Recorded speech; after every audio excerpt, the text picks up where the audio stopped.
Hey, welcome back to the channel. Thanks so much for checking out this video.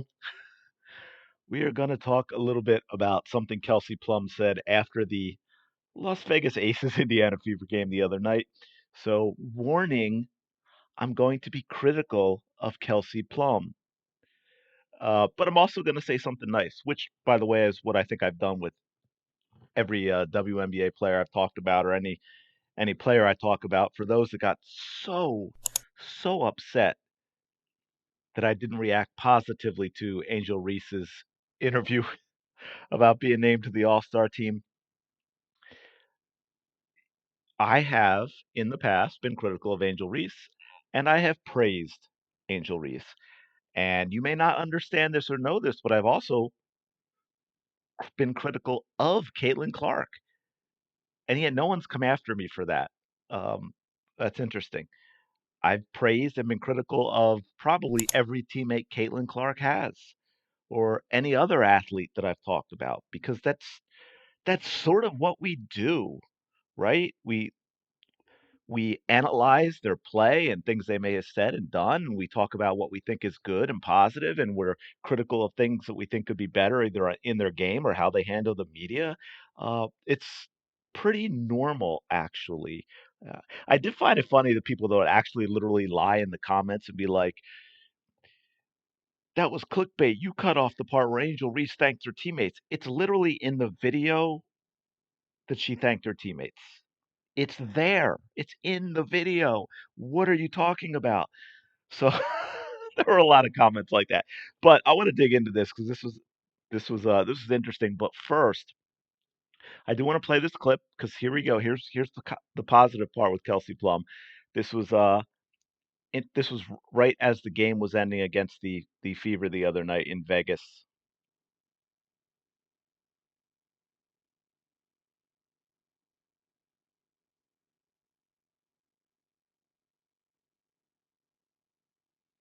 So look, props to Kelsey Plum there. I would love to have had someone ask and say what Kelsey Plum said to Caitlin Clark to get that reaction of like, I'm gonna go catch the basketball and score as they're waiting for the game to end. But no, that was cool. That was like we've talked about with Tarasi and then was it maybe Griner, I think, pregame to show some appreciation and interactions with her that you have not seen yet this season with a lot of players. I think that when that comes from someone like a Tarasi or a Kelsey Plum, that it sends a positive signal. Props to Kelsey Plum. I have nothing against Kelsey Plum. In fact, I'd love to see her play flag football.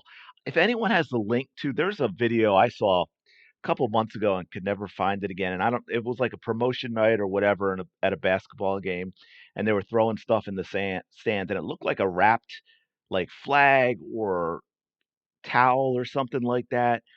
And she launched it into the upper deck. Like I was like, I got to see her play quarterback in flag football because that was impressive. Like everything about it looked impressive, not just how well it was thrown in the distance and everything, but her form and all that. I was like, wow. So if you know what I'm talking about, give me the link down below. I would like to see that again. So, but this gets into the whole like the thing that drives people crazy about Caitlin Clark entering this league because Kelsey Plum is going to get asked about the attendance at the game.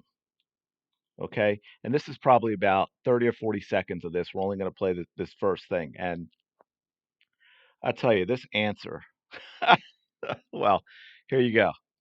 For either one of you guys. The first question is actually pretty much what Jiggy just said.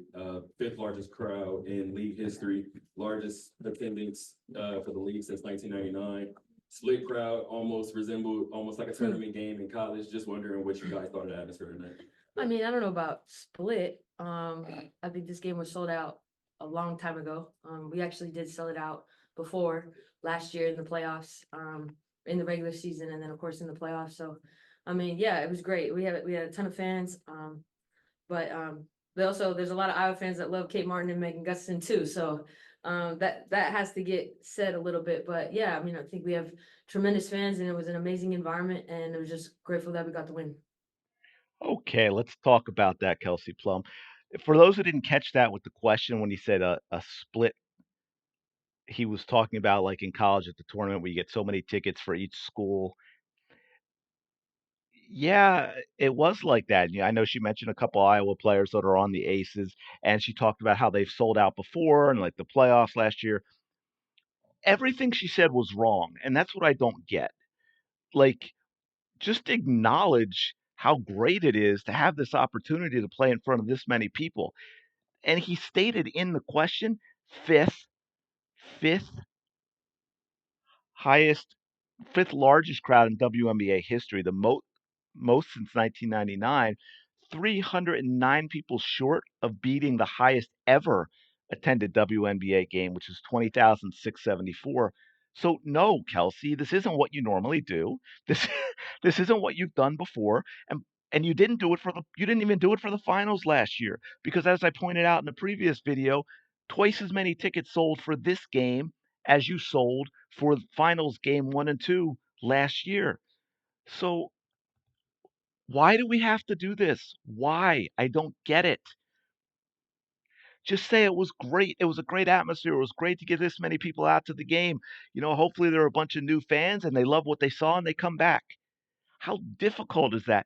And the WNBA has to get all their players together and they need to go through some sort of public relations training. And I say that not because I want to dump on the NBA, and I think a lot of people don't get that either, is because it's so frustrating to see a league that has struggled for so long get this incredible opportunity, and not only are they blowing it, it's like they're purposely blowing it because they don't like that one person is responsible for the attendance jump. It makes no sense at all. And to this, be quick with this because I did this in another video. 1.45 million viewers on ESPN, the 11th game this season to surpass the million viewer mark. 10 of the top 11 WNBA games included the Fever and Caitlin Clark. The only game that didn't was either before or after a Fever game. The Fever and Caitlin Clark had the top 8, right? Look at this. All-star results. Look at the voting last season compared to this season. The top 5 combined are barely more than half of what Caitlin Clark alone got. And by the way, for those who love to insult Caitlin Clark fans by saying they're only Caitlin Clark fans and they're not basketball fans, they don't care about the WNBA. Do you think Aaliyah Boston got those votes by everyone who's not a Caitlin Clark fan? No. And look, she got votes last year too. So don't misunderstand, but look at the difference, 72,000, 618,000. Asia Wilson got 95,860 last year. She got 607,300 this year. By the way, top vote getter last year, fewer than 96,000 votes. That's why there's no signature shoe. Who's going to buy it? Nike needs to make money. Let's stop the crazy. And to that point, for the thing about the crowd and what Kelsey Plum said, we're going to take a look at this too. This is Vegas. In fact, this is everywhere the Indiana Fever play. Every single game.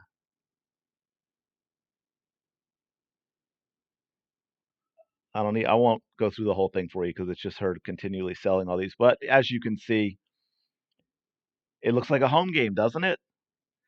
So it's driving me crazy. Let's stop the trying to take away all this from Caitlin Clark and spin it into being about other teams and other players, and instead say, this is a great, I'm talking about the WNBA, this is a great opportunity. We've got all these new eyes on us. We've got all these new potential fans.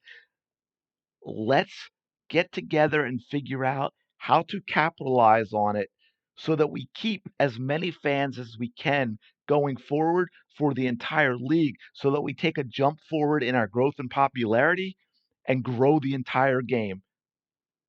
Isn't that what we should be doing? Isn't that what this should be about?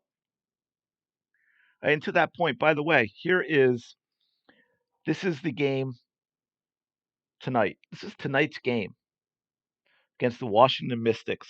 Ticket prices as low as $8. Now, yes, I know that when it says this is open, it doesn't tell me the number of tickets. It could be a couple of tickets in all. But as you can see, there are tickets available everywhere, including the floor, for the Vegas game tonight against the Mystics. And oh, by the way, that's in the casino. That's at the Michelob Ultra Arena and Mandalay Bay Resort, where the high rollers get free tickets all the time, of course. Tickets for $8 in a much, much, much smaller arena. Lots of tickets left, people. Lots of tickets left.